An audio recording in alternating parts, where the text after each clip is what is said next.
Hi friends, in this video we will discuss about open hashing or separate chaining. In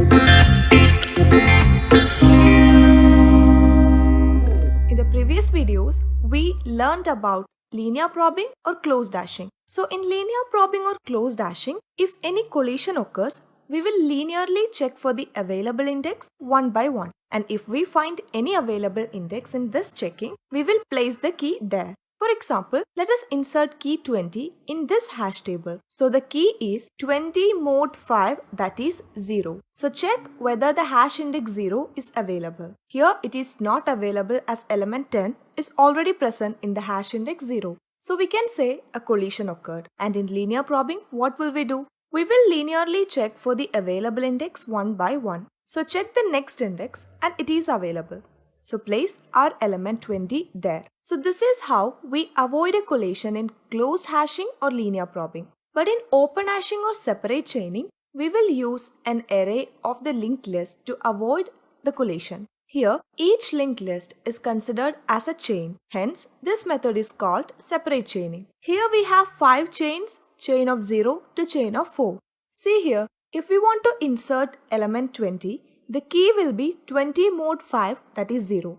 So we got key equal to 0. But an element 10 is already present there, which means a collision occurred. So in separate chaining, if collision occurs, we will add the node at the end of the linked list. So element 20 will be added in the chain of 0 at the end, that is after node 0. Similarly, if we want to insert element 30, the key will be 30 mod 5, which is equal to 0. So we need to add the key in the chain of 0 at the end. So add the element 30 after the node 20. Now let us see an example. Let us assume the table size as 3.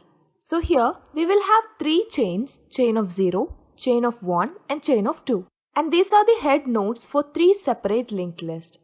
First we have to initialize each linked list to null, which means each chain is empty now. Now we have key equal to data mode size. Suppose we need to insert element 6 in this table. So to find key, we have 6 mod 3, which is equal to 0. So insert 6 in chain of 0. And since the list is empty now, and this node should become the head. So make this node the head of chain 0. And that is done. Now let us insert another element 12. Again applying this equation and we will get key equal to 12 mod 3, which is again equal to 0. So insert 12 at the end of chain of 0. And as we do in any linked list insertion, we have to update the next of previous node, which is 0. So node 6 now points to node 12. Now let us insert another element 10. So to find key, we have 10 mod 3, which is equal to 1. So we have to insert 10 in chain of 1. And since the list is empty, this node should become the head of the list. So make this node the head of chain of 1. And that is done. So that is how open hashing is performed. And we find the key first, then go to chain of key and insert the node at the end of that chain. Now let us see its implementation. First, let us define the size of table as 7. Now for the linked list node, we have to create a structure node with int data and struct node star next. Now let us create the list. So write struct node star chain of size. So 7 lists are created from chain of 0 to chain of 6. Now we have to initialize these lists to null. And it is done by this init function. Now we have the insert function to insert elements to this table. And this function takes the value to be inserted as the input. So let us insert 7 first. So value equal to 7. First we will create a node for this element. So create a new node and using malloc allocate memory to it. So the node is created. Now at data part add value, that is 7, and we always insert new nodes at the end of the list. So at next part set null. So that is also done. Now we need to find in which chain should we insert this node. That is, we have to find the key. So we have int key equal to size mod value, that is 7 mod 7, that is equal to 0. and 0 will be stored in key. So we have to insert 7 in chain of 0. That is clear now. Now we can have two cases. That is, this chain is empty and the second case is it has at least one node. And if it is empty, the new node should become the head. Otherwise, just insert it at the end of the list. So to check it, we have if chain of key equal to null. And it is. So set new node equal to head. And here the head is chain of 0. So that is set. And else part will be skipped and the insertion is now completed. Now let us insert another element 0. So first create the new node and allocate memory. Set data part as value and next part as null. Now find the key and we will get value mode size, that is 0 mod 7 equal to 0. So we got the chain number. Now check if it is empty or not. So we have if chain of key equal to null and it is not. So the chain is not empty. So we have to insert the new node at the end of chain of 0. So go to else part, find the last node of chain 0 and insert the new node after that. So use a while loop from head till we have node next equal to null. So set temp equal to chain of 0 which is head and we have while temp next not equal to null. And in first iteration itself it fails. So first node is also the last node. So make temp next equal to new node. So node is inserted after the last node of chain and insertion is completed. Now let us insert another element 3. So first create new node and allocate memory. Set the data part as value and next part as null and then find the key and we will get value mode size, that is 3 mod 7 which is equal to 3. So we can understand that we have to insert this element in chain 3. Now check if it is empty or not. So we have if chain of key equal to null and it is. So make the new node the head of chain 3 and the insertion is completed. Similarly, elements 10, 4 and 5 will get inserted like this. So that is how we perform insertion. Now let us see how to print this table. For that we have a print function and we will use a for loop to print each chain. So we have for I equal to 0, I less than size, I plus plus. In each iteration, one chain will be printed. And each chain is a what? A linked list. And how do we print a linked list? We will traverse the list from head till we reach null and print each node's data. So we will do the same in each iteration. So in first iteration, we have I equal to 0. So copy chain of I, that is chain of 0, which is the head of first list to temp and print chain of 0 on screen. And now we have the while loop while temp not equal to null. So temp is not null right now. So condition is okay. So go inside and print temp's data, that is 7, and that will be printed. And now move temp to next node. Now again check the condition. Temp is not null now also. So again condition is okay. So go inside and print data, that is 0, and now move temp to next node. Now check the condition and it fails now. So we have reached the end of the list. So the control comes out of while and prints null and first iteration of for loop is completed and we got the first chain printed.